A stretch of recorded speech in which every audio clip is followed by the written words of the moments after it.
We're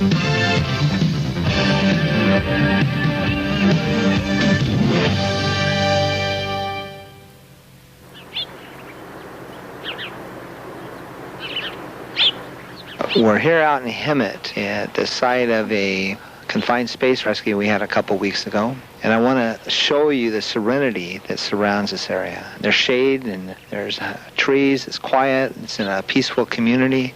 And right behind me is a well site that killed an employee of the Lake Hemet Water District. We got a report that there was a possible confined space rescue with a man down in a well. And those were all the details we got at that time. I was talking to Battalion Chief Bill Mason, and we responded to the call together. When we arrived on scene, 2 local citizens met us at the gate out front, and there was a water company pickup truck parked in front of the open gates. One of the locals said that normally they would see the water company employees come by to check the well, and they wouldn't spend no more than about 5 minutes doing that. And they had noticed that this pickup had been parked there approximately 30 minutes. So they got a little concerned and came over and looked inside the well, and they saw a person crouched in a crouched position in the bottom of the well. They came over to check out the incident. They went to the hole and looked down inside, saw him laying there, almost went inside themselves. We could have actually had 3 victims. So I went ahead over with my firefighter, and we looked down inside, and there was a person crouched in there, unmoving. So we decided to initiate a confined space rescue attempt.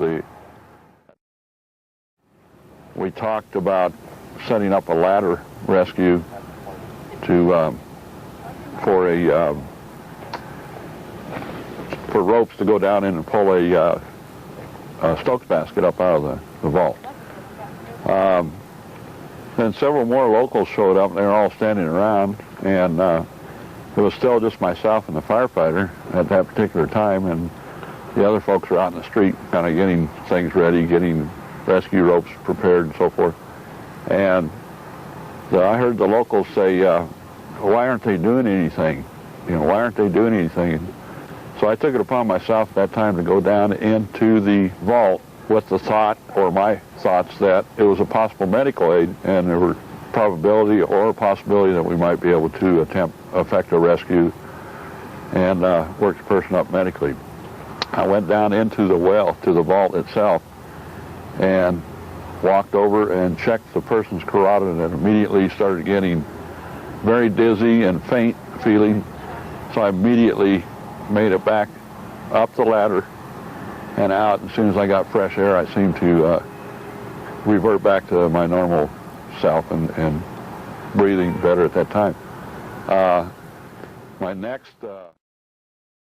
No, we had no air monitoring device on scene. We found out later that there was one in the water company's truck, and that's what we used later down the road. But at the time when we first got here, we didn't have any type of monitoring device. I'd just like to say at this time, we have records of testing this vault, and it has never shown positive for any oxygen deficiency or any explosives. And no matter how many times you enter a vault and you think everything's okay, take the time, go through the procedures, and maybe we can avoid another tragic accident like this one. The well site right behind me killed an employee of the Lake Hemet Water District. Right on the other side of the big tank is another well system. That hole has 21% oxygen. This hole has 6%. One will kill you, one you can actually work in and live. I can see how when you're working that it would be real easy to become complacent. You go into a hole and you never come out of it again.